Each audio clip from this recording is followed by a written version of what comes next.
Have you actually ever wondered what happens to the covert narcissist when you actually stop reacting? Do they lose their mind? Are they going to match you? Today, we're diving deep into the psychology of why they actually do the things that they do. What shifts when you no longer give them fuel? And most importantly, how this empowers you. If you have felt trapped in this endless manipulation cycle by a narcissist and confusion, this video is going to give you clarity. Hello, my friends, and welcome back. I hope that you're all doing really well. So I really wanted to make this video because a few of my clients this week have been reacting to the narcissist. And it's so easy, me sitting here saying, oh, you know what, don't worry about it. This is all an illusion. This is not real. Like, you're going to be fine. You just need to stop reacting. But it's really difficult when you are on the other side of it and you are caught in this cycle. Because let me tell you, this person, okay, is doing these things especially, okay, to affect you. They are doing this on purpose. And that is what I want you to remember, that this is literally to trigger you, literally to get a reaction out of you.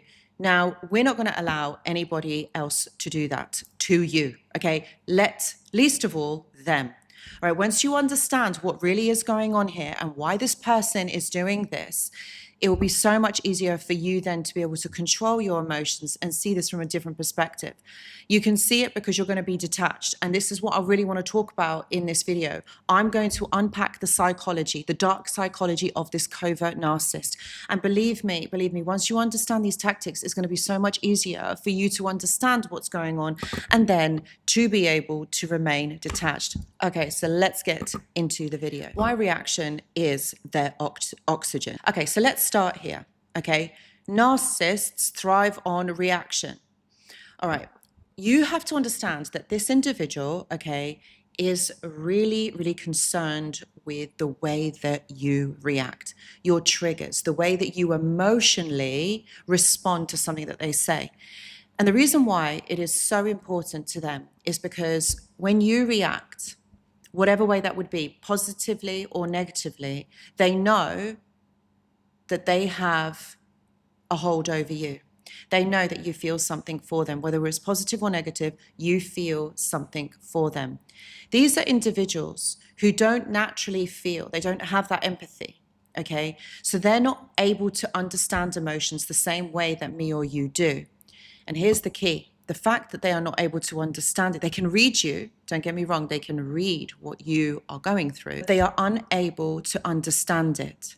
So when they are pushing your buttons or pressing your buttons, making you feel something, triggering you, upsetting you, they know that they're upsetting you, but they like it because they now know that you feel something for them, and this makes them feel good about themselves. They rely on subtle digs, these passive comments, guilt trips, and playing the victim. Why? Because you react, you defend yourself, you're crying, you're arguing.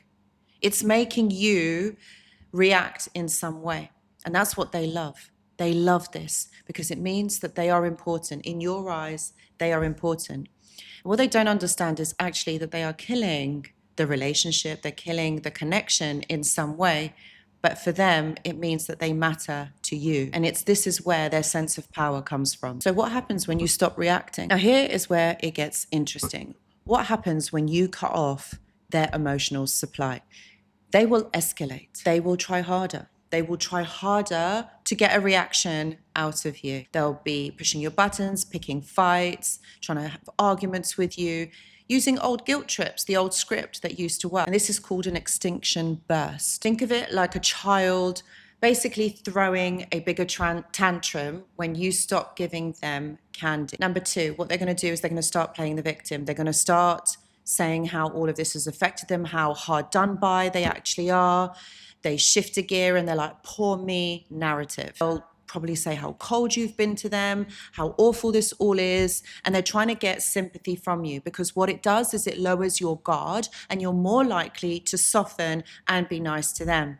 And that's why they do it. What they will do is they will withdraw and they will sulk. So this is when they're going to go quiet. So like with the silent treatments, they think that if they remove communication, you are going to come running. Like, you are going to run after them, okay? And this is passive aggressive behavior, and it's designed to make you chase after them. Again, what it does do is it shows your loyalty, shows whether you still matter. It shows that you still care about them. But when you don't, it drives them crazy because it means that they are insignificant, and that is their trigger. What they will also do alongside this is search for new supply, because you're not giving the supply that you used to, so they're going to search for it elsewhere. And this is exactly what is going to happen. They are going to be looking for it elsewhere so that their supply is always okay. Like, they've always got someone there. That's what they do, because they cannot be on their own. They need someone there stroking their ego, because there's such empty shells. They can't do it for themselves because of this external locus of control, which I talk about quite a lot in the videos. This is exactly it. They are just looking for someone to manipulate, someone who they can control, and someone that can give them the reactions that they crave. Bottom line here is when you stop reacting, you're breaking the cycle. So what does this mean for you? This is where your power comes back. You stop reacting. No one has got power or control over you. The only reason why you are reacting in that way is because that person is making you do that. But you're not going to allow anyone to have this control over you. And what you're also doing is you're teaching your nervous system to calm. You're not going to allow external influences upset you in this way. You don't have to be in this fight or flight mode. What you're going to do here, when you have got rid of all of this and you stop reacting, you're going to be building emotional resilience. It doesn't mean that what you're doing is ignoring reality. It means that you're choosing peace over chaos, and that is what you should always do. It means that their manipulation no longer affects you in that way. And over time, this makes you stronger and less vulnerable to their tactics. And what happens is the covert narcissist loses their grip. So remember this: when you stop reacting, you're claiming your own power back.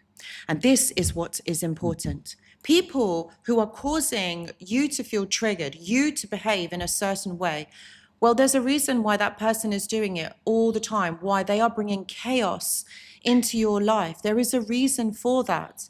And you don't need people like that around you. You've got to understand that this person is no good for you. And they're doing this because they want you to react. They want you to behave in this way so that it basically serves them. That's all it's doing. It's serving them.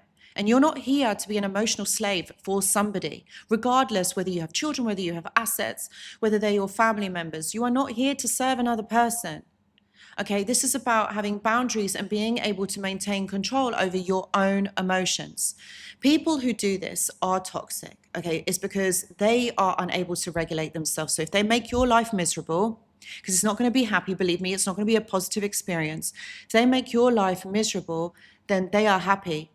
They are happy because someone else is miserable, because their lives are not happy. So they're going to cause this pain, this upset to somebody else. And that is exactly what they do. Someone who does that doesn't love you. It's not your friend. It's not anybody. It just means that that person is not well, not emotionally well. You don't need to be banking on somebody else's misery, upset, triggering them. Why would someone want to trigger you? Like, seriously, think about this. Why would someone want to trigger you? To make you upset. There's no explanation for it. Okay? This is where I need you to stand strong, my friends, okay? Stand strong, because you do not deserve this under any circumstances. There's no excuses for this. Guys, if this has hit home, please know that I do offer one-to-one consultations. Please see the description box below for more details. And also, if you have liked this video, please do give it a thumbs up. And if you haven't already, please consider subscribing to the channel. And if this video has resonated with you, I will be creating more in-depth content to help you break free from these toxic, narcissistic individuals, and also to reclaim your peace. Thank you so much for watching, and I'll see you in the next video. Goodbye.